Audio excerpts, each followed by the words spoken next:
একটা অ্যাপেলের অ্যাডাপ্টার, একটা ব্লুটুথ স্পিকার, দেওয়া হচ্ছে একটা বাডস। স্যার এক্সচেঞ্জ করেছেন এই দুটো ফোন, এক্সচেঞ্জ ভ্যালুটা কি ভালো পাওয়া গেছে স্যার? হ্যাঁ। তো স্যার ব্লু কালারের আইফোন 15 256 জিবি পারচেজ করেছেন ফিনান্স করে। এখন আমরা আনবক্সিং করব আইফোন 15। তো আনবক্সিং এর আগে একবার জেনে নেবো স্যার এসেছেন, ম্যাডাম এসেছেন। তো স্যার আপনারা কোথা থেকে এসেছেন? আমরা কাঁচরাপাড়া থেকে। তো স্যার এটা কাঁচরাপাড়া থেকে এসেছে। তো আপনারা কি স্যার কোনো ভিডিও দেখে এসেছিলেন? হ্যাঁ, আপনাদের ভিডিও দেখে। তো স্যার দুটো মোবাইল এক্সচেঞ্জ করেছেন, একটা হচ্ছে আইফোন 6s, কন্ডিশনটা আমি দেখাবো, আর একটা হচ্ছে আইফোন এসি। তো স্যার এক্সচেঞ্জ করেছেন এই দুটো ফোন, এক্সচেঞ্জ ভ্যালুটা কি ভালো পাওয়া গেছে স্যার? হ্যাঁ। এক্সচেঞ্জ ভ্যালু দিয়ে আপনারা কি ক্যাশ করলেন না ফিনান্স করলেন স্যার? ফিনান্স করলেন। স্যার ফিনান্সে পারচেজ করেছেন এই ফোনটি।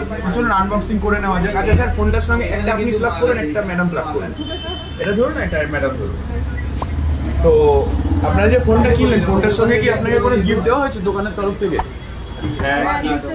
আচ্ছা যাই হোক, স্যার বলছেন গিফট দেওয়া হচ্ছে, তো আমি গিফটগুলো একবার দেখিয়ে দেবো। তো স্যারকে দেওয়া হচ্ছে, ম্যামকে দেওয়া হচ্ছে একটা অ্যাপেলের অ্যাডাপ্টার, তার সঙ্গে দেওয়া হচ্ছে একটা ব্লুটুথ স্পিকার, এবং তার সঙ্গে দেওয়া হচ্ছে একটা বাডস। আর স্যারের রিকোয়েস্টে এটা আমাদের স্টোরের তরফ থেকে এক্সট্রা একটা জিনিস, এটা লেন্স। এটা দেখানোর কোনো কারণ নেই, এটা দেখালো, এটা দেওয়া হচ্ছে তাই জন্য। তো যাই হোক স্যার, কেমন লাগছে স্যার? খুব ভালো, খুব ভালো লাগছে। তো স্যার ব্লু কালারের আইফোন 15 256 জিবি পারচেজ করেছেন। তো এবার আমরা পর্দাটা সরিয়ে নিই। তো যাই হোক, আপনারাও যদি এরকম অফার পেতে চান তাহলে কিন্তু যোগাযোগ করুন আমাদের সুবিরবাজ সেন্টারে।